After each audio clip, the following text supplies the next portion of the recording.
Tarde, pessoal. Boa tarde, bom dia, boa noite. Volto a dizer, a depender do momento que você esteja assistindo essa aula, que você esteja bem, né?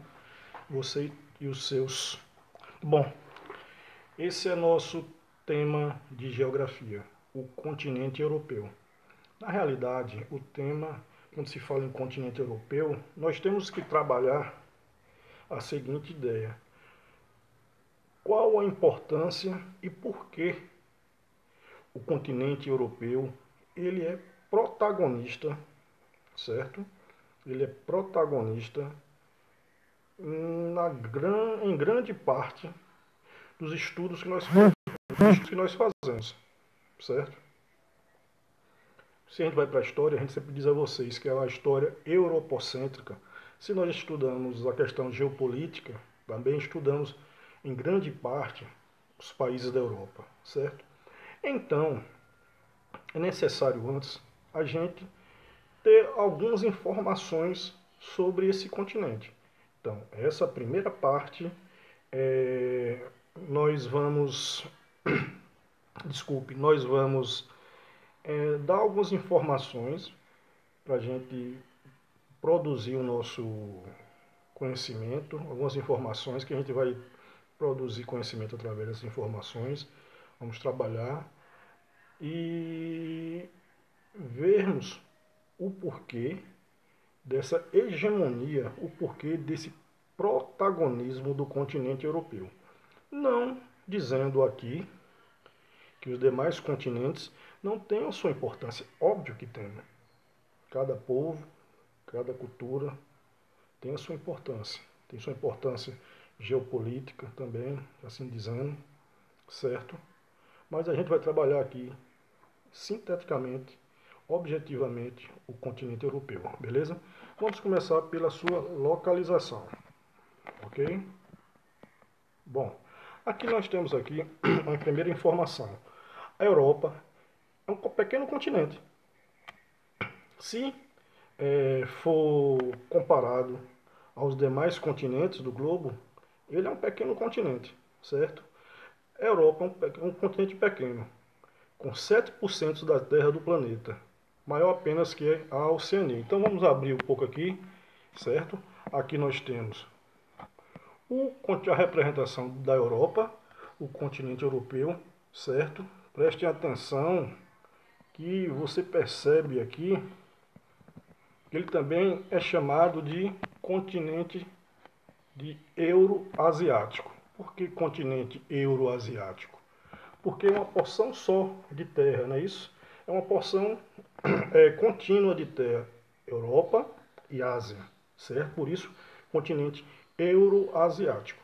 Mas, no entanto, politicamente divide-se em Europa, Ásia, Oceania, continente africano. Eu falei aqui continente africano, só para a gente abrir aqui um parênteses rápido, porque quando se fala em África, algumas pessoas ainda caem no equívoco, no erro de considerar África, quando se fala em África, pensa em país. Não mais pense assim. É o continente africano, com muitos países, diversas culturas nesse continente, certo? Norte da África, África subsaariana, África setentrional e por aí vai. Mas nosso foco é a Europa. Só foi um parêntese que eu abri, certo? Aqui nós temos a América, com a sua subdivisão, certo? Política, América do Norte, América Central e América do Sul, da qual nós fazemos parte. O Brasil é o maior país em extensão da América do Sul, beleza? Mas vamos aqui para a Europa. São algumas informações que a gente não pode deixar de passar para vocês. Então, do ponto de vista político, a Europa ela tem apenas 7% das terras do planeta, certo? Sendo apenas maior do que a Oceania. Vocês já sabem disso. Aqui também nós temos ao sul a Antártida, beleza? Então, aqui a gente já percebe onde está localizado a Europa. Deixa eu diminuir aqui. Pronto. Agora vamos passar para outras informações, beleza? Pronto. Aqui a gente vê a divisão política da Europa. No caso, que é uma coxa, a gente chama de coxa de retalhos, assim, né? Vários pequenos países, pequenos em extensão, mas de grande importância. A gente vai ver alguns países de grande importância ao longo do processo e sabermos o porquê a Europa tem essa hegemonia, beleza? Aqui nós temos a Europa Ocidental, onde temos aqui Portugal, Espanha, França, a Inglaterra, né, o Reino Unido, a Irlanda. Aqui a gente já vai para a Alemanha, Dinamarca, o norte da Europa, com a Suécia, Noruega, Finlândia, Polônia, o chamado leste europeu, certo? São as divisões da Europa, a Europa Ocidental, certo? A porção norte da Europa, o leste europeu, a região dos Balcãs, certo? Aqui são inúmeros países, certo? São vários países. Então, Bielorrússia, Ucrânia, Polônia, Romênia, Bélgica, todos esses países fazem parte da Europa, certo? São países que fazem parte do continente europeu. A gente não pode esquecer da Itália, Hungria, Bulgária e por aí vai, certo? Então são todos esses países que fazem parte do continente europeu, beleza? Aqui nós temos aqui uma observação a fazer. A gente falou aqui de leste europeu, temos aqui uma parte de um país asiático, o maior país em extensão do mundo, a Rússia, tem uma parte dela que fica localizada na Europa, certo? E em outro país é a Turquia, aqui mais ao sul. Ela também tem uma parte sua localizada na Europa e uma outra parte na Ásia. Isso aí são pontos que se observarem, certo? Que a gente vai ver, a gente falou aí que tem o continente, ele pode ser chamado de euroasiático, né? Porque a divisão, o marco de divisão territorial entre a Europa e a Ásia é um marco natural, certo? Que a gente vai passar para vocês agora, daqui a pouco, certo? Então isso aí são as aqui é o mapa representativo, o mapa político da Europa, certo? Então a gente vê que aí são países de pequenas extensões que dá, de certa forma, uma vantagem, certo? No sentido, digamos, de comercialização de fronteiras, observação de fronteiras, etc. Certo?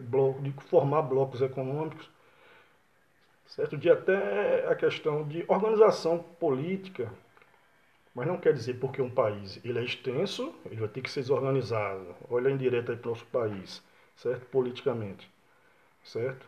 Vários países da Europa, a grande maioria dos países da Europa cabem dentro do Brasil, né?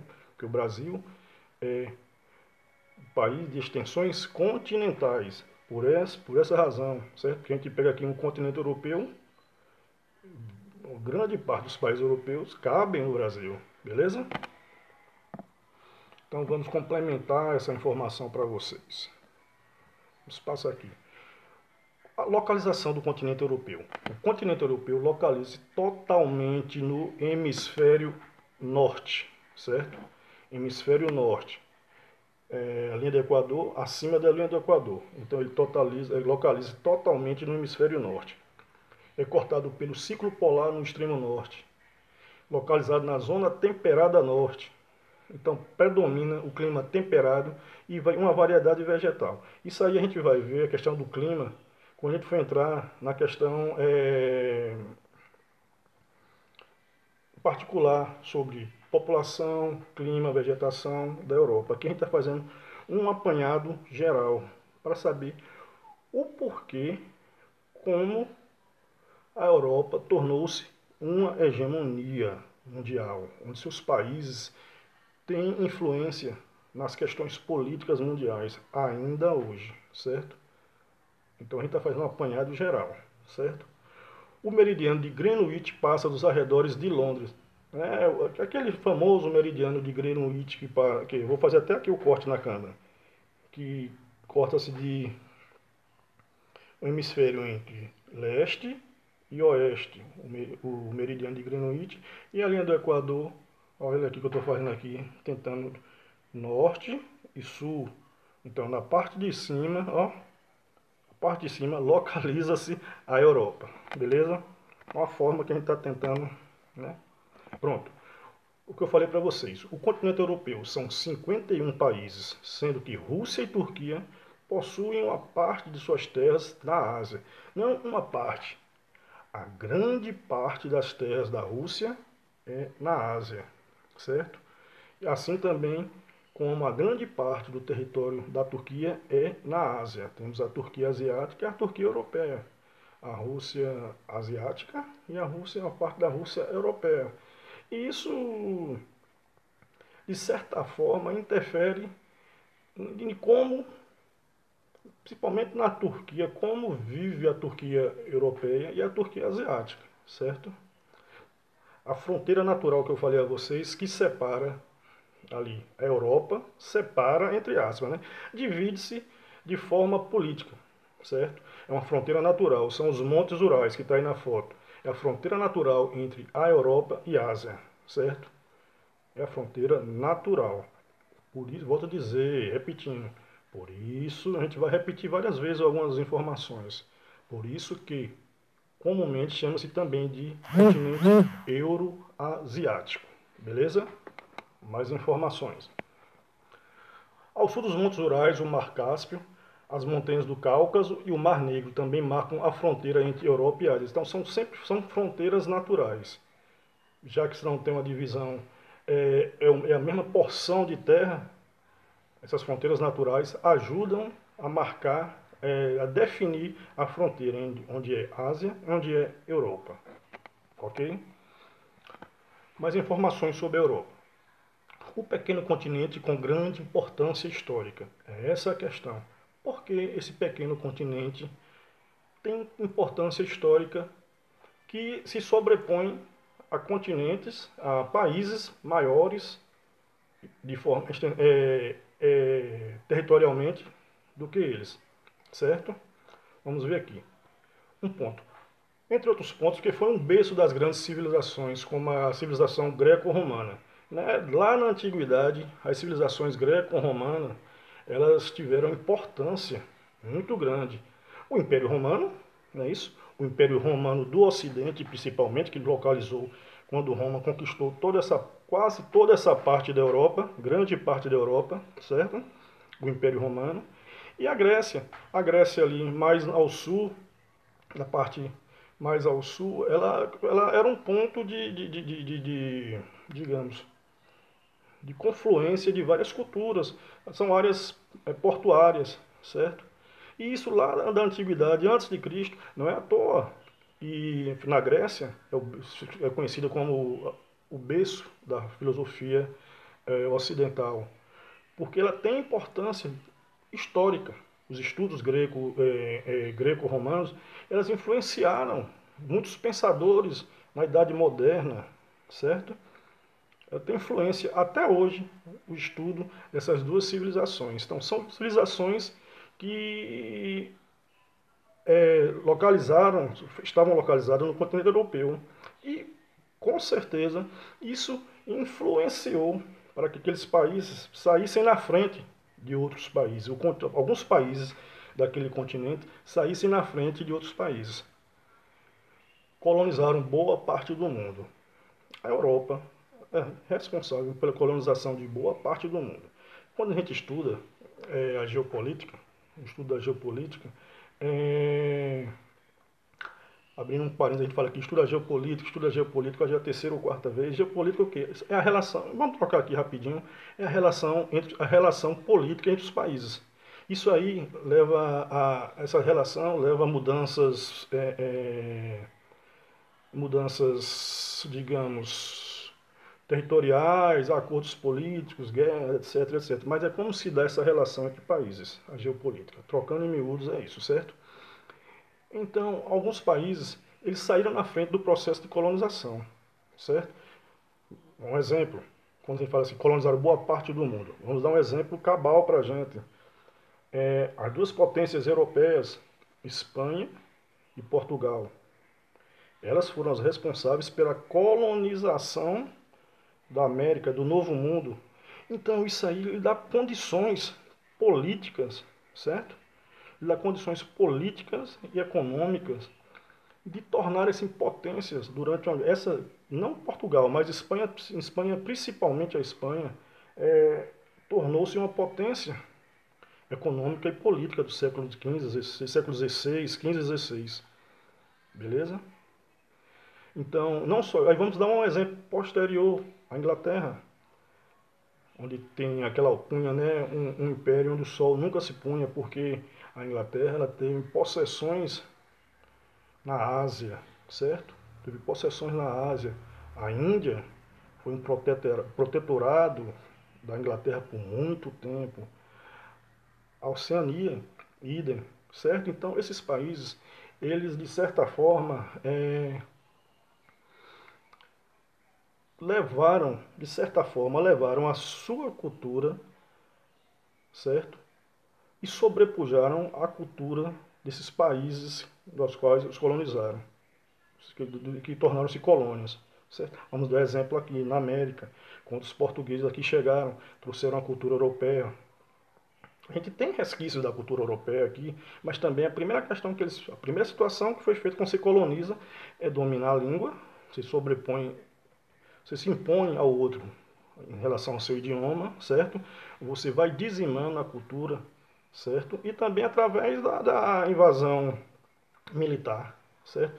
Então, isso aí levou a que esses países saíssem na frente, certo? Então, essa colonização se deu muitas vezes, muitas vezes não, começou a partir do século, XV, com 1498, quando chegaram aqui, é um marco, né, quando chegaram aqui os espanhóis na América, e 1500 os portugueses na América Espanhola, os espanhóis, né, e aqui no Brasil, na América Portuguesa, certo? Então esses países aí já começaram a partir daí de forma a demonstrar sua hegemonia. Não, voltemos a dizer aqui. Não quer dizer que os povos que estavam aqui eram povos atrasados. Eram culturas diferentes, certo? Porque se a gente for abrir essa janela aqui, se a gente for falar sobre esse assunto aqui, aí é assunto para inúmeras e inúmeras aulas, beleza? Aqui a gente tem uma foto que a gente falou da cultura greco-europeia, ou greco-romana, né? A gente tem o Coliseu na Itália, o Partenon em Atenas, Grécia, o Coliseu em Roma, Itália, que são monumentos históricos que representam esse poderio dessas duas da antiguidade clássica, né? Greco-romana. Beleza? Aqui é uma informação do continente europeu que possui um amplo litoral muito recortado, muitos golfos, penínsulas, mares, etc., que facilitam o transporte marítimo. Como eu falei a vocês, a questão do comércio, certo? Também são, como eu falei da Grécia, são áreas de portos marítimos comerciais. Aqui a gente vê aqui a Península Balcânica, próxima à Itália. Essa botinha aqui, parecida uma bota, é a Itália, a Península Balcânica é à direita. Então, isso aí, essa questão de litoral recortado, que facilita o transporte marítimo, fez com que países da Europa entrassem em contato com povos mais distantes, principalmente a partir das grandes navegações, beleza, do século XV. Pronto. Aqui a gente já sai, a gente falou ali do século XV, né, do século XV, XVI, grandes navegações, alguns pontos que levaram a Inglaterra, ou perdão, a Europa em si a tornar-se, a ter uma importância mundial, principalmente pela questão da colonização, certo? Quando você coloniza, você impõe sua cultura, você explora, a colonização é isso no caso, certo? Você explora, então você vai angariando riquezas. Naquela época o mercantilismo era isso, a ideia era essa, colonizar, angariar riquezas, riquezas, riqueza, e com isso você também tinha possibilidades de o que você produzia, você trazia para a colônia. A colônia, entre outras coisas, só poderia negociar com a metrópole. Então esses vários fatores levaram com que a Europa tivesse uma importância naquele momento em relação aos demais países do globo, certo? Óbvio que isso aí não foi uma constante. Até certo momento, o continente africano, naquele século XVI, certo? século XV, XVI, final do século XV para o século XVI, início do século XVI e tudo, a importância maior era com os povos do Oriente, certo? Então a influência maior era naquela área. Mas depois, como como um povo, a Europa ele vai aumentando seus tentáculos ao longo dos séculos para os outros cantos do mundo, certo? Então também, outra informação, foi no continente europeu que ocorreram as duas guerras mundiais, certo? Então, foi no continente europeu que ocorreram as duas guerras mundiais. Então, porque os, esses países eles eram protagonistas nesses conflitos. Não é isso? Os países da Europa eram protagonistas nesses conflitos. A gente vai estudar melhor isso em história. Pronto. Após a Segunda Guerra Mundial, a Europa ficou dividida em países socialistas e países capitalistas. Que são informações, volto a dizer, da geopolítica. Então a gente vai ver que todos, a gente vai perceber mais uma vez que todos, Luciano, até quando eu falo todos, né? Todos, a grande maioria dos fatos históricos ocorreram no continente europeu e de lá as suas consequências para as demais partes do globo, certo? É na Europa que estão do G7 os grupos dos 7 países mais ricos do mundo, 4 são europeus. Então isso ainda é herança de todo um processo de colonização e imperialismo dos países europeus. São quais? Alemanha, França, Itália e Reino Unido. Reino Unido, leia-se Inglaterra, beleza?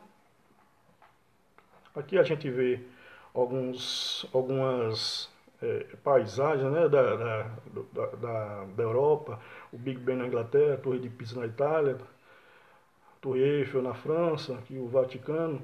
Esse aqui lhe digo que agora de bate-pronto eu não lembro, mas possivelmente pode ser na Rússia. Se não for, não tem problema não, mas são aspectos da Europa, beleza? Aí que a gente vai ver aqui um pouco da história da Europa. No final do século XV, várias embarcações partiram da Europa para ampliar o comércio. Foi o que eu disse a vocês. Foi da Europa, no final do século XV, início do século XVI, onde ocorreram as grandes navegações. Então eles partiam da Europa, mais ali, objetivamente, Espanha e Portugal, certo? Vamos abrir um pouco aqui, ó. E de lá comercializavam, tomaram posses das Américas, comercializavam as rotas aqui, ó, para a Ásia, certo? Isso tudo eram rotas comerciais em busca de especiarias, que isso influenciou, volto a repetir, influenciou para que a Europa, não que iniciasse, mas começasse a se apoderar um pouco mais, não, se apoderar das riquezas dessas colônias e com isso tornar-se hegemônica no, no planisfério, né? No planeta aqui, entre todas as esqueci agora, de todas as partes, de todos os continentes. Aí, olha aí que as rotas comerciais vão, volto a dizer, para a Europa, para a América, sai da Europa, vai para a América do Norte, América do Sul, né? Ásia, depois eles tomam conta aqui também da Oceania e por aí vai. Vou baixar aqui um pouco, perdoe-me. No século XVII tem início o que? Olha um outro ponto interessantíssimo. No século XVIII tem início a Revolução Industrial. Isso aí é um marco que ocorre, isso é um fato histórico de grande importância que ocorre na Europa, precisamente na Inglaterra, no Reino Unido, a Inglaterra, certo? A Revolução Industrial ela é um fato histórico que demonstra que a partir dali a Europa, os países da Europa se tornavam-se potências imperialistas. Dominariam a partir desse momento todas as colônias, teriam várias colônias por todo o mundo. Século XVIII tem início a Revolução Industrial. Introdução das máquinas, mudanças nas paisagens das cidades e trabalho assalariado. Então, a partir daí, muda-se todo o contexto. Sai do capitalismo comercial para o capitalismo industrial, certo? Onde vai se produzindo cada vez mais e como se você produz mais, certo? Você tem que vender. Então, onde é que eles poderiam vender? Nos demais países, nos demais continentes. Isso aí é o chamado, a partir daí inicia-se o chamado imperialismo, certo? O imperialismo, onde eles impunham, saindo do colonialismo para o imperialismo, onde o neocolonialismo ou imperialismo, onde eles impunham a sua força, certo? Através da questão econômica e da militar. Se você não comercializava, você era invadido, entre outras palavras, certo? Então aqui fala aqui, Revolução Industrial, algumas questões. 1750, a Inglaterra se tornaria-se a partir daí a potência econômica mundial. A fábrica transformou o processo produtivo, artesanal para a manufatura, transformou o espaço geográfico. A questão para a industrialização do capital, a tecnologia, a matéria-prima, a energia, que são todas as questões da Revolução Industrial que, volto a dizer, aqui também é um capítulo à parte. Então a gente tem que, certo, sabendo que a Revolução Industrial é um fator que levou também a Europa, no caso a Inglaterra, a tornar-se a grande potência mundial. Óbvio que a Revolução Industrial vai depois espalhando para outros países da Europa e chega aqui na América tardiamente, certo? Mas aí foi um outro fato que levou, perdoe, a Europa a tornar-se os países da Europa, o continente europeu, tem uma força maior em relação aos países dos demais continentes. Aqui ele fala que, eu acabei de falar, ele vem explicando aqui a exploração de outros continentes no colonialismo, né, depois do imperialismo, o crescimento urbano se deu nas cidades europeias, certo? Século XVII, no final do século XVII, século XVIII, novas relações de natureza e trabalho através do trabalho assalariado, onde tem o patrão, tem o operário, isso vai gerar conflitos, que vai trazer outros fatos históricos que serão estudados posteriormente, certo? Que a questão do capitalismo, socialismo. Então, vários. Aí, cada vez mais nos mostra que o porquê da Europa tornar-se ser um continente que, de certa forma, teve e ainda detém uma hegemonia entre os demais países, certo? Aqui a gente já falou a história da Europa, palco das duas grandes guerras, a Primeira Guerra Mundial e a Segunda Guerra Mundial, certo? Foi nesse continente que se viu dividido entre capitalista e socialista. A partir da Revolução Industrial, tem essa questão de geração, o conflito entre a burguesia capitalista e o proletariado assalariado. Aí criam-se tendências, novas tendências políticas, econômicas, certo? O capitalismo, o socialismo, e lá na Europa também, que dá esse embate, certo? E aqui é a dinâmica populacional. A dinâmica populacional vai ser um, um, um vídeo à parte, beleza? Então a gente encerra aqui mostrando a vocês, tentando mostrar a vocês, no caso, que foram esses vários fatos que nós falamos aqui que levaram a Europa a tornar-se, a ser, desde lá do século XV, da transição do século XV para o XVI, passando pela idade moderna, a idade contemporânea, cada vez mais ela crescendo a sua influência, certo? Entre os demais países. Hoje a gente ainda percebe essa hegemonia.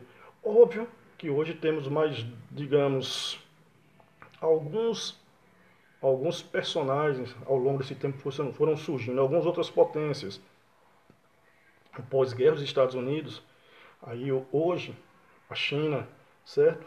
Mas os países da Europa ainda são protagonistas no contexto geopolítico mundial, beleza?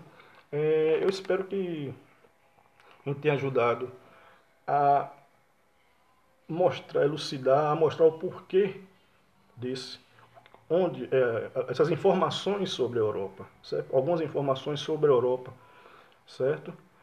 Sabendo vocês que qualquer dúvida, vocês podem contactar, né, no privado, e a gente está aí para poder sanar as possíveis dúvidas, beleza? Um grande abraço. A questão agora aqui é fechar isso, que é um problema. Pronto. Um grande abraço e até outro dia.